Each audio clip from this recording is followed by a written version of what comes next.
It's about 82 degrees right now, partly cloudy, a low tonight of 61 degrees. We will be seeing some thunder showers later on this weekend, but I'll have those full weather updates for you later on in the 6 o'clock report.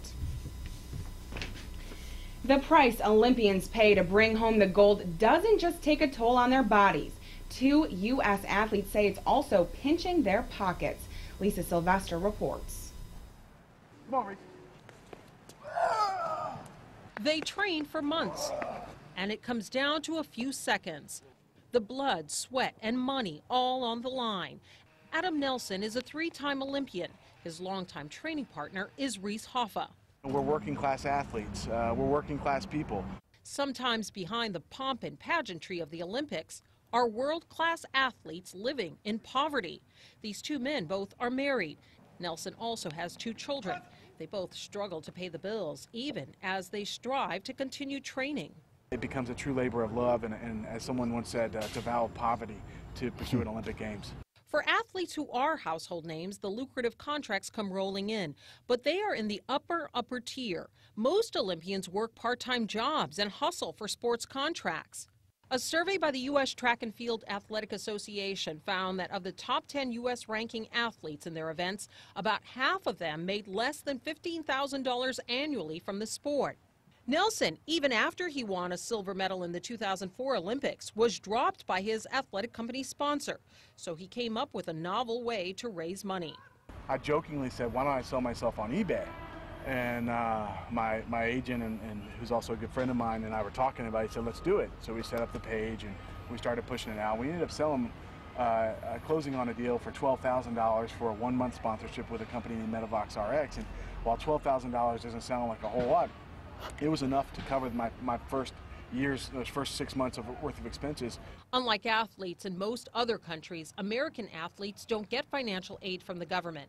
And even being great is not always good enough. In the U.S., we have very high standards. They're basically saying, if you're not good enough to get a medal, then you're really not that good. There's a lot of athletes in other countries. The simple fact that they're an Olympian and they make it to the final, that's huge. They'll be supported for the next 4 years.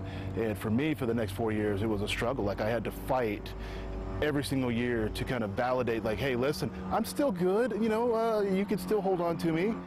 Both Nelson and Hoffa are lucky to have found corporate sponsors this year. But Nelson did not make the Olympic team, putting his financial future in limbo. Hoffa did, and now heads to London. All right, buddy, don't get too good while I'm gone. Lisa Sylvester, CNN, Washington. Hinsdale Central School will induct 4 individuals into the Athletic Wall of Fame tomorrow night, Friday, July 13th at 6 p.m. in the lower gymnasium. Among those being honored are coach, athletic director, and health and driver's ed teacher Bill Bathurst, who will be honored for his 35 years of service to the school. Dorsey Moore, who graduated in 1962 and played 5 sports at Hinsdale, will be honored. And Kathy Ames Canty and Emily Hurlbert, who both graduated in 2002, will be honored as well. Friends and family members of those inductees are also invited to attend. The deadline for determining blackout regulations is quickly approaching. Teams like the Buffalo Bills must decide by this Sunday if they want to stay with the current regulations of selling out their home games in order to get games locally televised, or to take up the new offer of only having to sell 85% of their tickets. Ralph Wilson Stadium holds just over 73,000 people, and 85% of that is just over 62,000. The day has finally come for the Olean Oilers to meet their fans. Going on right now, the entire intercollegiate baseball team is at Warvets Park in Olean for a meet and greet. A WVTT camera crew is down there right now. I plan to make my way over there after the 6 o'clock report is over. Head coach Bobby Bell says that the whole team is excited to get out in the community and meet the people who have been cheering them on in their winning record of 17-11.